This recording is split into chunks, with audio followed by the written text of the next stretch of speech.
প্রসঙ্গ যখন Ballon d'Or তখন মেসি সেরা। রেকর্ড 8 বার ব্যালন ডিওর জেতা মেসির আশেপাশেও কেউ নেই। 2009 সালে মেসি প্রথম ব্যালন ডিওর জেতেন, তার বয়স তখন মাত্র 22।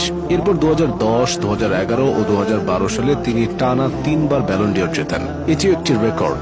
মেসি ছাড়া কোনো ফুটবলার পরপর 4 বার ব্যালন ডিওর পাননি। 2015 ও 2019 সালেও লিওনেল মেসি ব্যালন ডিওর জিতেছেন। 2019 সালের ব্যালন ডিওর মেসির জন্য স্পেশাল ছিল, কারণ রেকর্ড 6 বার এই পুরস্কার তার হাতে ওঠে। তখন কোনো একক ফুটবলার এত বেশি ব্যালন ডিওর জেতেননি। ওই সময় থেকে মেসির প্রতিদ্বন্দ্বিতা হয়েছে শুধু মেসির সঙ্গেই। 2021 সালে মেসি সপ্তম স্বর্গে ওঠেন। সেবার তিনি কোপা আমেরিকার জয়ে আর্জেন্টিনাকে নেতৃত্ব দিয়েছিলেন।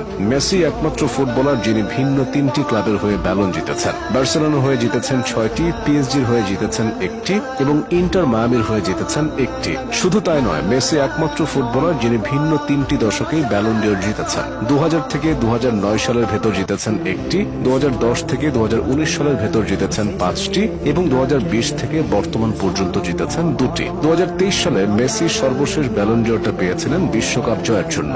কাতার বিশ্বকাপে মেসি গোল করেছিলেন 7টি, অ্যাসিস্ট করেন 3টি। প্রথম খেলোয়াড় হিসেবে বিশ্বকাপের এক আসরে গ্রুপ পর্ব, শেষ 16, কোয়ার্টার ফাইনাল, সেমিফাইনাল এবং ফাইনালে গোল দেওয়ার কীর্তিটা শুধুই মেসির।